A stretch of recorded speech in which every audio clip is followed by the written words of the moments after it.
Bonjour à toutes et à tous. Afin d'assurer la continuité des cours de microéconomie 2 au profit des étudiants de première année, je vous propose des capsules de cours de microéconomie qui vont durer au maximum 15 minutes. Je vais en conséquence vous présenter les concepts fondamentaux de chaque chapitre. Vous trouverez l'intégralité de mes cours sur le site internet de la faculté et je reste également à votre disposition pour tout complément d'information à l'adresse mail que vous trouverez en bas de l'écran. samira.okarfi@univh2c.ma. Ce premier enregistrement va porter sur le chapitre 3 du comportement du producteur en concurrence pure et parfaite, plus exactement la partie maximisation du profit de la firme et son offre en concurrence pure et parfaite. Alors, l'objectif de ce chapitre est de calculer le niveau de production optimal en prenant le profit comme critère de prise de décision rationnelle. La détermination de ce niveau de production nous permettra par la suite de calculer la fonction d'offre du producteur. Alors, le profit. Le profit qu'on désigne communément par la lettre pi est la différence entre la recette totale RT et le coût total. On peut le formaliser de la manière suivante. Pi de Y est égal à la recette totale de Y moins le coût total de Y. La recette totale est égale au prix fois la quantité de l'output. Je précise que le prix n'est pas déterminé par l'entreprise, mais ce prix est issu de la rencontre entre la fonction d'offre et la fonction de demande sur le marché de l'output. Le prix est une donnée exogène qui va s'imposer à l'entreprise. Donc je disais que le profit est égal à P fois Y moins le coût total, c'est-à-dire la somme des coûts des facteurs de production. Donc ici nous avons, comme ce qu'on a vu dans le chapitre précédent en présentiel, deux facteurs de production, le facteur 1 et le facteur 2, dont les prix sont respectivement W1 et W2.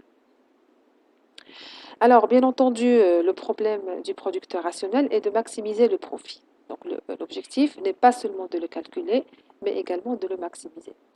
Alors, formellement, la situation se présente comme suit. Je vais maximiser le profit en maximisant la différence entre la recette totale et le coût total, ou encore en maximisant la différence entre P fois Y moins le coût total.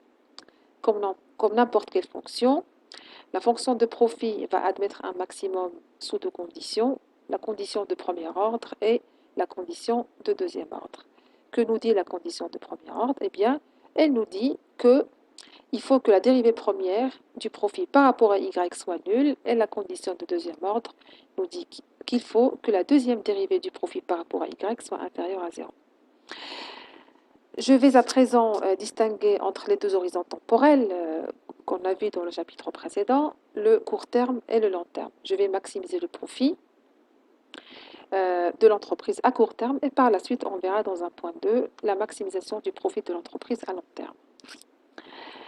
Alors, donc rien ne change par rapport à l'équation que je vous ai montrée tout à l'heure, sauf que je précise ici, pour la fonction de coût total, qu'il s'agit du coût total de court terme et non pas du coût total de long terme. Je rappelle qu'à court terme, la production se déroule en associant le facteur fixe, qui est le facteur capital, à un facteur variable, qui est le facteur travail. Le producteur doit donc choisir la quantité d'output de telle manière que la différence entre les valeurs de la recette totale et de coût total de court terme soit la plus grande possible.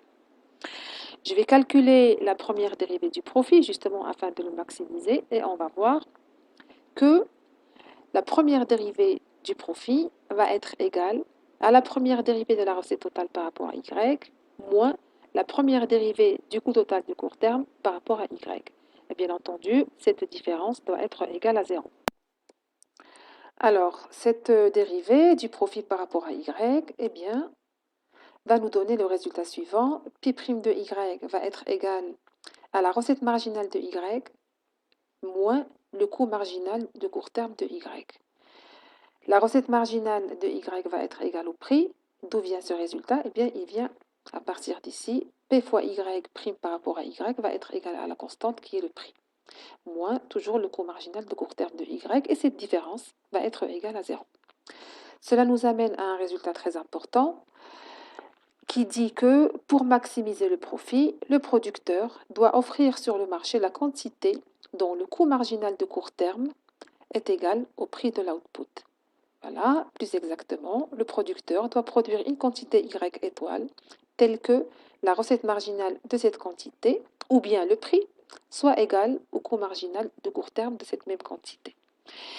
Quelle est la signification économique de ce résultat? Eh bien, le producteur maximise son profit lorsqu'il arrive à produire une quantité Y étoile pour laquelle la recette supplémentaire perçue par cette dernière unité produite est exactement égale au coût additionnel ou bien le coût marginal engendré par cette même quantité. Si cette égalité n'est pas encore assurée, l'entreprise doit continuer à produire ou bien doit augmenter sa production. Pour que Y étoile corresponde bien à un maximum de la fonction de profit, elle doit également vérifier la condition de deuxième ordre. C'est ce qu'on va voir. Alors, la dérivée seconde du profit par rapport à Y, elle doit être inférieure à 0, donc calculons cette deuxième dérivée. Je vais revenir un petit peu en arrière. Donc, je vais revenir à la dérivée première du profit par rapport à Y. Pourquoi? Parce que la deuxième dérivée est égale à la dérivée de la dérivée première. Eh bien, cette deuxième dérivée va être égale à la dérivée du prix par rapport à Y moins la dérivée du coût marginal de court terme par rapport à Y. La dérivée du prix par rapport à Y est bien sûr nulle parce que le prix est une constante, moins la dérivée du coût marginal de court terme par rapport à Y. Et tout ça doit être inférieur à 0, comme je vous montre sur ce transparent. Donc, moins la dérivée seconde du coût total par rapport à Y, qui est aussi la dérivée première du coût marginal par rapport à Y, elle doit être inférieure à 0. Étant donné la présence de ce signe négatif, donc on va inverser le sens de l'inégalité et on va avoir le résultat très important suivant. Pour que le producteur maximise son profit, eh bien, il faut que le prix soit égal au coût marginal, mais il faut également que le coût marginal soit dans sa partie croissante.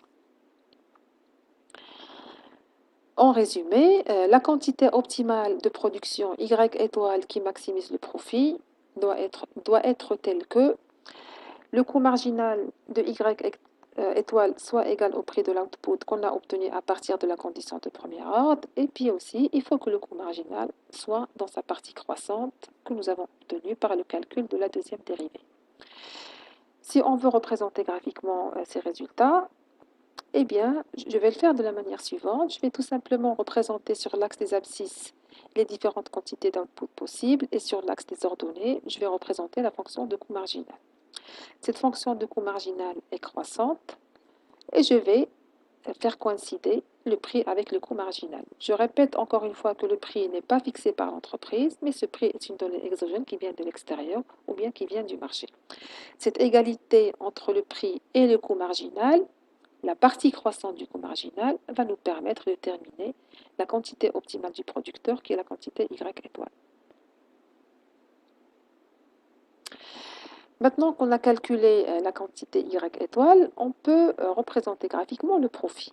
On peut calculer le profit graphiquement de la manière suivante. Encore une fois, je vais représenter sur l'axe des abscisses les quantités et sur l'axe des ordonnées, je vais représenter deux fonctions, la fonction de coût marginal et la fonction de coût moyen. La fonction de coût marginal, elle est toujours croissante comme vous voyez devant vous, et puis la fonction de coût moyen et la fonction de coût moyen a toujours la forme en U et elle coupe. Et la fonction de coût marginal coupe la fonction de coût moyen en son minimum. Comment maintenant est-ce qu'on va représenter graphiquement le profit? Comme ce qu'on a fait de manière algébrique, par la différence entre la recette totale et le coût total. Alors la recette totale va être égale à P fois Y, c'est-à-dire à la surface du rectangle 0, ou bien O, P, A, Y étoile. Pour ce qui est du coût total, on peut le calculer à partir de la fonction de coût moyen. On sait que le coût total est égal au coût moyen fois Y. Donc c'est la raison pour laquelle on va calculer le coût moyen de cette quantité de la manière suivante. Voilà. Donc ici nous avons la quantité, nous avons la fonction de coût moyen qu'on va transposer sur l'axe des ordonnées pour trouver le coût moyen de Y. Alors le coût total va être obtenu par la surface OCB et pi y étoile par la multiplication du coût moyen de y fois y étoile. Alors la différence entre ces deux surfaces, entre la surface de la recette totale OB à y étoile et la surface du coût total qui est OCBY, va nous donner la surface grisée qui correspond au profit. Maintenant qu'on a calculé la quantité optimale de l'output et qu'on a calculé le profit, on peut désormais nous intéresser à la détermination de la fonction d'offre de la firme à court terme.